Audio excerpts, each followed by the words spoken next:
Hello and welcome back to Language Player's How-To series.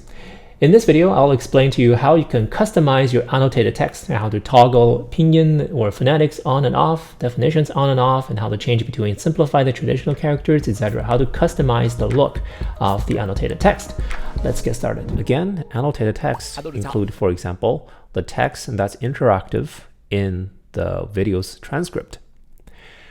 Here, we see that the transcript is a medium size, but let's say that we want it to be a little bit bigger. What can you do to customize the appearance of the annotated text? Well, what you can do is that you can go to the gear icon right here on the top right corner of your application, tap on that, and in this area right here, from this line to this line, we see these toggles and settings. These are all related to the appearance of the annotated text.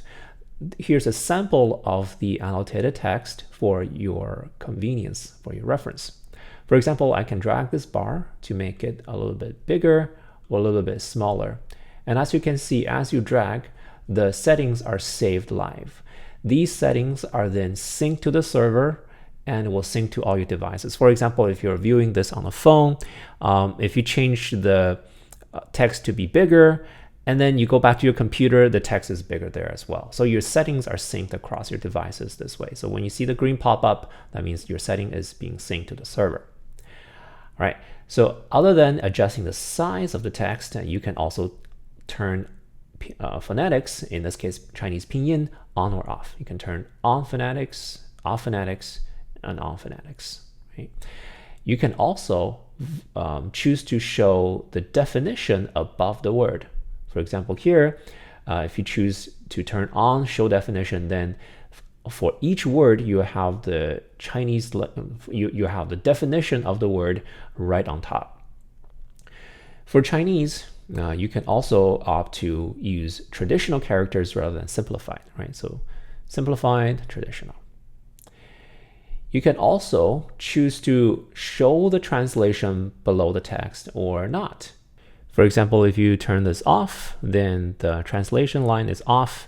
And if you close it, you can see that the translation line is off under the video subtitles.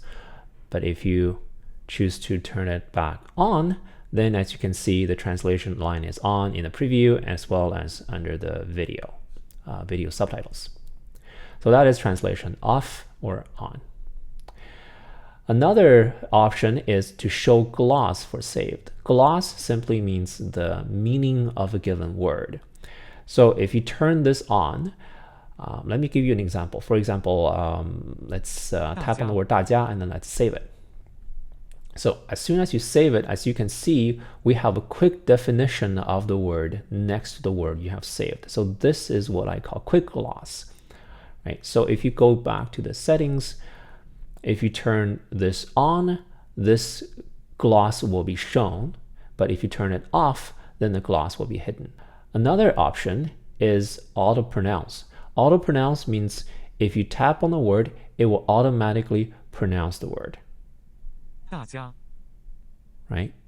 是 If you don't like that, you can turn this off. Just turn off auto pronounce, and then when you tap on words, it will not be auto-pronounced. Now, another option that is used for review is this option called saved words as blanks. If you turn that on, then all of your saved words, for example, 大家 in this case, will be shown as a blank. This way you can read the line and think, oh, okay, what was the missing word? Okay, I think it's 大家. So you tap on it and say, okay, that's the word. For example, you don't know this word 神经病. Tap on it. You save it to the next line and then go back, and now this is shown as a blank. So that concludes all of these settings here at this settings panel. However, there are two additional settings here tucked under more settings. If you tap on that, go to more settings. Here, under the second section, we see settings specific to Chinese. So these two settings are also controlling the appearance of the annotation. For example, you can toggle on disable pop-up dictionary. This will entirely disable the pop-up dictionary. So now if you go back to the video, you can see that if you go to new lines, it will no longer annotate any pinyin on top of text, and it's no longer interactive. So your completely on your own. However, you can use the functions here, for example, getting translations, letting ChatGPT explain, etc. But you will no longer get the pop-up dictionary. Another option is the toggle between sans serif fonts, for example, Arial or Helvetica, and serif fonts, for example, Times New Roman. Right? So some of you might prefer to use serif fonts. In this case, if you turn on use serif fonts, then if you go back to the video, and now you can see all the new lines are going to be presented to you in a serif font. In this case, it's Songti. All right, so that's how you can customize your annotated text. I'll see you in the next video.